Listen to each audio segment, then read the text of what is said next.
Russian military deploys motorcycle units to breach Ukrainian defenses. Russia's military is increasingly utilizing motorcycle formations in its offensive operations across Ukraine, a tactic that is reportedly proving effective against Ukrainian artillery and drones.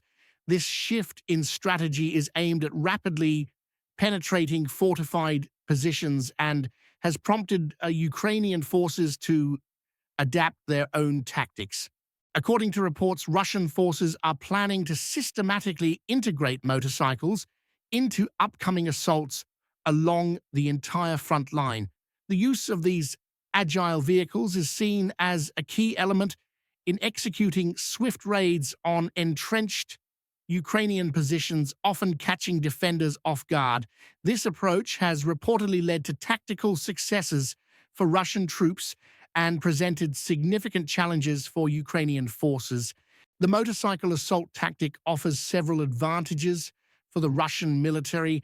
It helps conserve more valuable armored vehicles, which are vulnerable to Ukrainian anti-tank weapons and drones. Motorcycles are also well suited to the current battlefield terrain in Ukraine. They are often deployed in the initial wave of multi-stage attacks, sometimes without immediate heavy support, to probe for weaknesses in Ukrainian lines before heavier assets are committed. Valery Ryabik, a weapons expert and editor-in-chief of Defense Express magazine, suggests that the primary goal of this tactic is to minimize the time spent traversing exposed areas, which have reportedly widened since the initial stages of the conflict. He notes that motorcycles capable of speeds around 70 km/h on rough terrain can quickly close the distance to enemy trenches, while FPV first-person view drones have a speed advantage. The time they require to deploy from base to the front line can allow motorcycle-mounted troops to reach their objective. The key advantages of motorcycle formations include stealth. Their small size allows for easier concealment, enhancing operational secrecy until the moment of attack.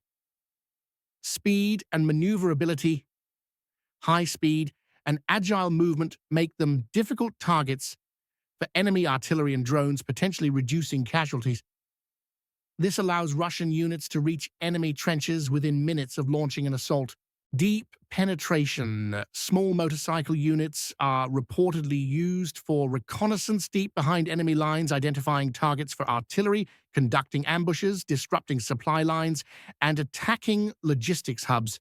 These seemingly small actions can collectively weaken Ukrainian forces over time. Cost effectiveness.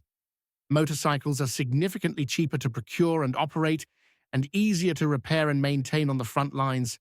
However, a notable limitation is their inability to carry heavy weaponry due to size and payload constraints. Ukrainian military expert Pablo Naruzny observed that Russian soldiers can breach enemy trenches in minutes, using this tactic, often achieving numerical superiority in the assault. The effectiveness of these rapid motorcycle and ATV all-terrain vehicle raids against Ukrainian artillery and drones has become evident. In response to this evolving Russian tactic, Ukrainian forces AFU are not standing idle. The AFU has recently established its own motorcycle assault company as part of the 125th Independent Assault Regiment, Scala. Ukrainian commanders have praised motorcycles for their high mobility and ability to rapidly deploy and withdraw troops. Interestingly, Ukrainian assault troops are reportedly using AKS-74U assault rifles with folding stocks for firing while on the move.